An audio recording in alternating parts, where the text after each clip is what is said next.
William Howard Jr. went to sleep on the night of August 26, 1776. Then just a few hours later, a noise in his father's tavern woke him up, and when he opened his eyes, there was this British officer just standing over his bed. Young William was escorted down to the barroom where his father sat cornered by 3 more British officers, one of them being General William Howe. The boy heard his father say, "We belong to the other side, General, and can't serve you against our duty." General Howe just snickered at the man and told him, "That is all right. Stick to your country or stick to your principles. But Howard, you are my prisoner, and you must guide my men over the hill. If you refuse, I shall shoot you in the head." What followed was both George Washington's greatest blunder of the American Revolution, but also sneakily the only reason the Americans stayed alive long enough to win this war. Let's get into today's story.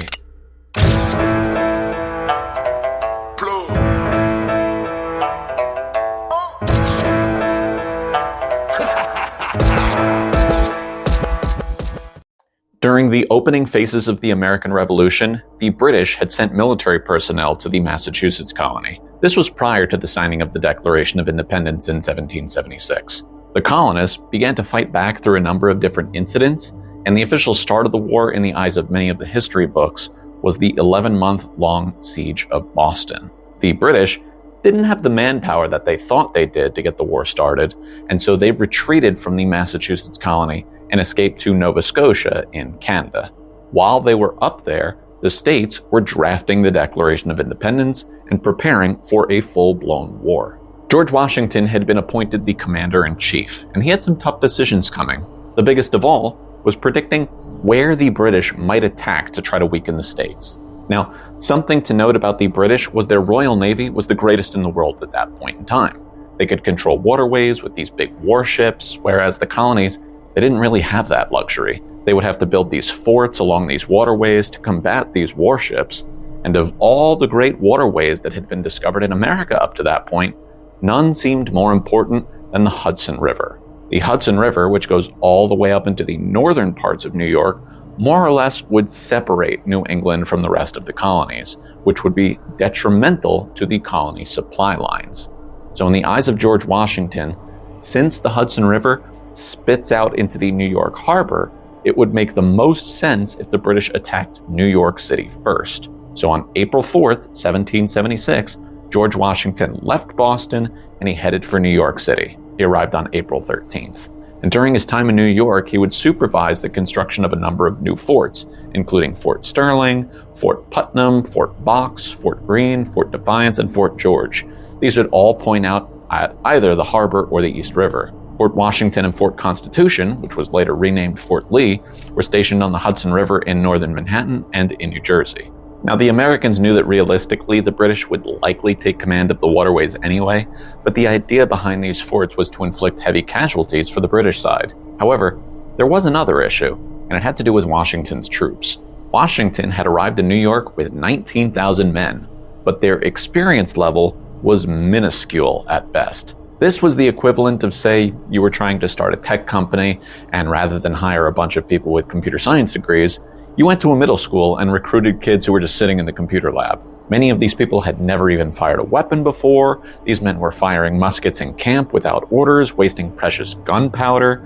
And unfortunately for Washington, there wasn't really any time to train new men or even really recruit new ones. Because during this time in New York, he received word that the British had left Canada and were heading in New York's direction. He received that news on June 28th. On June 29th, the British fleet had already appeared. New Yorkers began to panic at the sight of these British ships, unless you were a loyalist. Loyalists were people who were living in the States, but really had no interest in independence. They would have actually preferred that the British stay in charge. Now, this started with 45 British ships dropping anchor in the lower New York Bay. But less than a week later, that number was up to 130 ships. They were all stationed off the coast of Staten Island. Now, at this point, Washington is in Manhattan and he's trying to figure out what the British are planning on doing. And because he isn't capable of going to Staten Island and fighting for Manhattan, he was just kind of a sitting duck. More and more troops were arriving and they're scaring a lot of the people of New York. But then on July 9th is when that reading of the Declaration of Independence takes place at City Hall, riling up the Sons of Liberty and others to go tear down the statue of King George III at Bowling Green. And if you haven't seen my video on that, I will post a link to that video in the description below, so you can have the full context if you'd like it. A few days later, 2 British ships broke off from the rest and made a beeline for the Hudson River, and cannons were fired back and forth between the ships and a few of the forts that were on land, but ultimately, only 6 people died during this back and forth, and they were Americans who had died from their own cannons backfiring. Those British ships made their way up to Tarrytown, which is when the Hudson River is at its widest. The point of this was to more or less scare people from joining the cause, unless they were to do so for the British, obviously. Over the course of the next week or so, British General William Howe attempted to open negotiations with the American side, offering pardons to avoid war, but Washington was having none of it. In fact, he was particularly ticked off because the letters to him did not address his rank as general, instead writing to him as George Washington, Esquire. By August, 32,000 troops were sitting in New York Harbor ready to attack. They had made landfall in Staten Island without a fight, and Washington still didn't know where the British would attack. He thought that maybe a diversionary attack would come on Long Island, where we call Brooklyn, but the main attack would be in Manhattan. So he came up with the idea to split his army into 2 pieces, and this proved to be one of Washington's greatest mistakes throughout the entirety of the war. The British sent Generals Clinton and Cornwallis across the bay to Brooklyn on August 22nd at dusk. With them were about 4,000 British troops. By noon the following day, they were up to 15,000 people. But when Washington received word of how many people were there, he was told it was closer to 8,000 or 9,000 people. This is just one instance of his army's inexperience costing them greatly. So in Washington's mind, he was right. This was a diversion, and the main attack would be in Manhattan. So he only added a few more troops to Brooklyn, bringing the number of American forces up to about 6,000 people. He placed General Israel Putnam in charge of the Brooklyn troops, and meanwhile, the British were adding even more men, now totaling about 20,000 people. The Americans were none the wiser. From the American perspective, this is what was happening. The British would make landfall in the southwestern portions of Brooklyn. Then they would likely travel straight up the western pathways to the north to get closer to Manhattan. So it only made sense to defend the direct pathways to the north, and it made sense to take hold of the highest points to inflict heavy casualties during the climb for the British.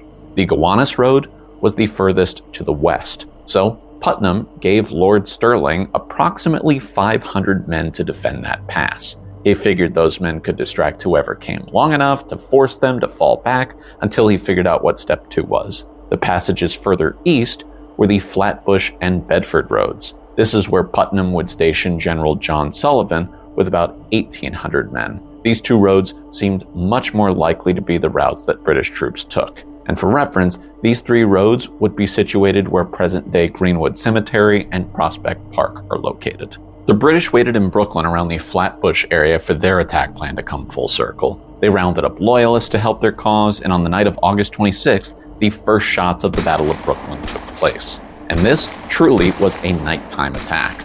The first shots rang out at 11 o'clock at night. Troops were assembled, alarms were sounded, men were moved. Lord Stirling was in charge of this defense. General Sullivan anticipated a similar attack on his road soon, and by morning, he saw the Hessian line sent to break his men.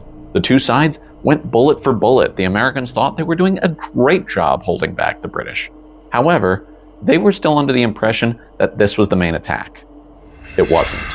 You see, on the night of August 26th, while General James Grant had led his own men and a handful of Hessians to attack the front lines of the Americans, General William Howe was leaving Flatbush as well, with General Henry Clinton, Charles Cornwallis, and 10,000 men. Their men stretched out over 2 miles. They were heading far east because, according to a group of loyalists, there was another road to the Guan Heights, which was where all this fighting was going to take place. However, because this last road came from the east, the Americans were not defending it heavily because there would be no reason for the British to come from that direction. The only people watching over Jamaica Pass, as it was called, was a group of 5 militia patrolmen on horseback. 5 people, that's it. The British reached Howard's halfway house along the way, which was the small tavern looked after by a man named William Howard and his son. William Jr. woke up around 2 in the morning to a British officer at his bedside. He was led down the stairs where he saw his father and 3 muskets pointed at him. General Howe spoke to the father and told him that if he did not guide him where he needed to go, that he'd put a bullet in his head. The man and his son were forced to show the British the way up the hill. And not even 5 minutes later, the 5 militia officers supposedly protecting this trail were found and captured. From there, the British rested until morning, knowing that they were safe. When morning came, the Americans were in a full battle with what they assumed were the British forces, but they were really fighting the diversion. When Washington realized this, he made the trip to Brooklyn from Manhattan with many more men, but it was getting to be too late. General Howe and his men had swept in behind Lord Stirling and General Sullivan. The American side was doomed. Many men began to scatter and retreat. Lord Stirling, though, wasn't even aware of what was happening. He actually thought they were winning. The Gowanus Creek was on one side of his men, but then all of the other sides began to turn the color red, the color of the British coats. Stirling then quickly began to usher his men across the creek, but he decided to stay behind with a small handful of men to keep the British distracted as long as possible.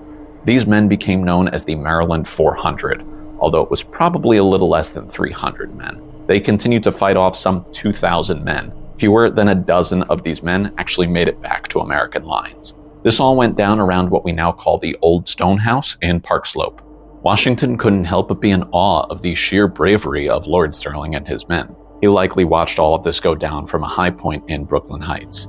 The Americans retreated to Brooklyn Heights, but the reality was they were all trapped, all 9,000 of them, George Washington included. If the British continued to circle around and attack, the casualty count would have been very high, but the war likely would have ended, period. That's it. Washington would have had no choice but to surrender, and we'd all be drinking tea and singing God Save the King at baseball games. But that's not what happened. General Howe decided not to inflict those kind of casualty numbers on his side, and instead they decided to dig trenches around the Brooklyn fortifications and wait it out. A day came and gone, and then another. Small skirmishes on the outer defenses, nothing major. Perhaps prolonging this stalemate was the weather. It began to rain heavily. A thick fog was setting in. And it was during this time that Washington and the rest of his generals held a meeting to discuss what was going to happen here. They figured their only option here, if they wanted to live and fight another day, was to escape Brooklyn.